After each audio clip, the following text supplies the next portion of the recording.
So I'm not someone who has a huge circle of friends.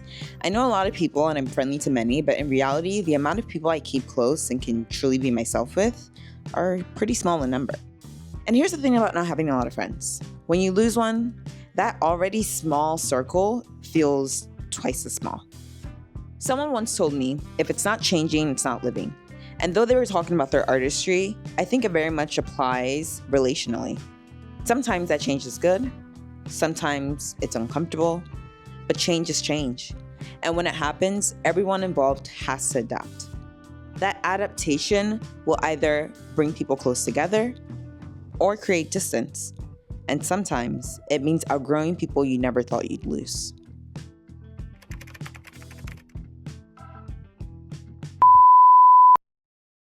After 8 years, a friendship of mine has unfortunately come to an end. One thing I will say is that this breakup is actually making me think about how I'm approaching all my relationships in my life right now. It's making me think about how I want to be more intentional and how I want to put energy into the relationships that currently serve me and the season of life I'm currently in. And I'm finding that part of that requires setting boundaries. Boundaries aren't about pushing people away, but rather about making sure you're valued in the relationships you keep. After years and years of friendship, it can feel weird to suddenly create limits where there weren't any before. But what used to fly might not fly anymore, and that's okay. Like I said before, people are always changing, evolving, learning. And I believe that the friendships that last are the ones that grow with us. Dollar bill, listen close, this is not a drill. Cause hungry trying to get a meal.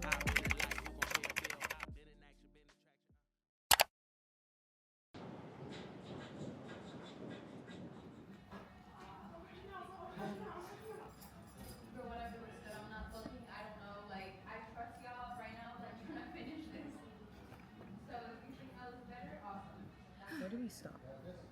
Last thing I have is 235. What store is that? Because the numbers kind of changed a bit. Yeah, I was like, Oh, That it changed. No, we're not going to change it. Oh, shoot. they wouldn't be mic'd, and Please, they were I like, can't right now. thank I you. literally can't I right don't know now. they did Did I that. change any of this? I cut 5. I cut 10. I told you about that. Yeah. We cut 65. I think everything else pretty much stayed the same. So like I said, I'm in this new season of trying to be more intentional with my friendships and putting myself out there and making genuine connections. And one thing I will say is that as I'm trying to do so, there is something a little bit unsettling about like having to put myself out there again. This is something that I've been experiencing for the past 3 years or so. And it's really interesting because prior to that, I remember being a person that just loved making new friends, connecting with people, and just chatting. And I still see some parts of me that are that way. But if I am being completely transparent, I am much more reluctant to do so. And when I think back to when all of this started, I can kind of date it back to when I was living in LA. In LA, I met some great people, but before meeting those great ones, I kind of came across the weird ones. And when I say weird, I don't mean like the way they dress or their hobbies or interests, but just certain fundamental values were vastly different from mine, and some of that stuff would not come out until much later, specifically in terms of how they treat their friends and how they treat people that they're interacting with. I remember going through that with a number of people, and it was always very disheartening because just when I thought that things were going well and we were really cool, certain things would come to light that showed me that actually we're just not really in alignment. I think it's the idea of putting in effort to a relationship and thinking things are going well, and then at the end of the day, the relationship doesn't work and it kind of just feels like wasted time and effort. I think I can be a little bit more discerning and allowing time to tell all, and I feel like I have been doing that, but now I question maybe I've been doing that a little bit too much.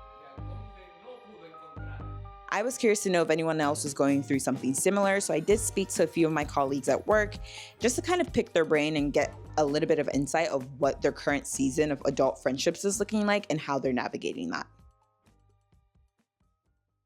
My name is Grace Rodriguez. I'm Rakaya Fields. Friendships have been a side of a challenge, I think. As an adult, it is hard to maintain friendships. It's not very easy to be incredibly social, but when I do go out, I try. Meeting people is definitely hard. In theater, it's easier because it's like you're forced to be around like people and you go close, but then you like grow apart again because you're not in the show with them anymore. And so like you're still like acquaintance friends. Putting myself out there, for a night or for a moment is one thing, but like trying to put myself out there to have something grow from there is a whole separate thing. But I think if I wasn't doing theater, I'd have like no friends because I'm not someone who's like gonna go up to a random person and be like, I noticed that you're wearing this beautiful dress. Tell me about it. Let's chat. I'm okay with initiating, but I never know how to make it continue or to keep it lasting. I've had quite a few friendship breakups that I've had to handle. Very interestingly, most of them are friends that I was friends with in high school. Well, I think I've been through more friendship breakups than I'd like to admit. But I think as I've gotten older, I've realized there are certain expectations I might have for like real friendship. Once you're not in high school where you're like forced to be around each other all the time and like everybody's starting to like test out who they are, a lot of those people end up not being who you thought they were. But much like with like actual breakups, you just start to put that energy somewhere else. And so if this person is not for me, I have other friends and I will invest into my other friends, and I just grew closer to other people who were already close to me. I usually just take a step back. I try to be very forthcoming and honest with what I'm feeling. For sure, you have to say what you're thinking and like lay out your boundaries. It's better that I have said something and like really, speak my own boundaries so that A, they feel like they can say their boundaries to me, and B, so that like I'm not sitting there like holding resentment for like 5-6 years. It's slowly building. I can just be like, hey, you said something that hurt my feelings. And then we discuss it and then we move on because they'll hopefully do the same for me and trust me enough to like listen and nod and hear them rather than just like brushing them off. I think time can tell so much. I think, especially in this weird phase of our lives, figuring out our balances for ourselves, we have to be open to receive people at where they are. You can have love, and it can be your love language to pour yourself into relationships and experiences, but when that's not given back, and even if you're not expecting it to be given back, it's just sad to see somebody put forth so much heart and care and to not have that given back and from a person that you thought loved you and cared for you to a certain extent. It's sad, but it happens, and I think you get what you give. So I try to meet people where they are and see what balance they want to strike, and I respond to that. Which maybe isn't great because then I'm always kind of going off of other people's mojo, but I think it helps me protect myself and my feelings. So I think I used to think that friendships were about like how long you've known the person, but the older I'm coming and the wiser I'm getting, I'm realizing it's honestly all about effort. It's about who's showing up, who's making time, who's treating you with the same amount of respect, and vice versa. And I think when you realize that someone isn't putting in effort or isn't willing to, you have another choice to make. Either you hold on to the idea of what you once had, or you make room and space for the people who will actually put in the effort and will make the time for you.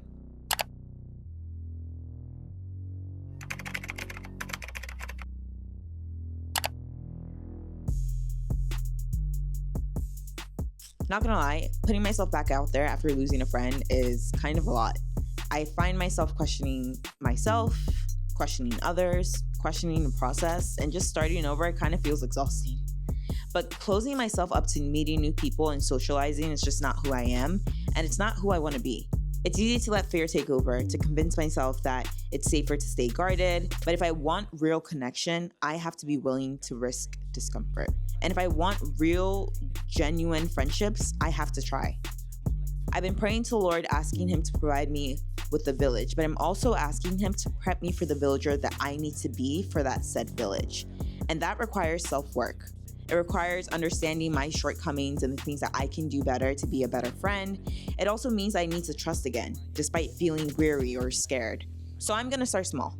I'm reconnecting with old friends. I'm saying yes to more invites. I'm showing up for those who show up for me and for those who choose me now. And I'm reminding myself that good friendships aren't about perfection. They're about effort. So if you're in the middle of letting things go, figuring things out, or starting over, please hear me when I say this. You are allowed to outgrow what no longer fits, and you are worthy. of the kind of connection that you're hoping to find. Don't let fear convince you that you need to do life alone. Keep trying, even if it's hard, even if it's messy, even if it's slow, keep trying, because the right people are out there and they're also trying to. So here's to pouring into friendships that pour into us, and here's to trying again.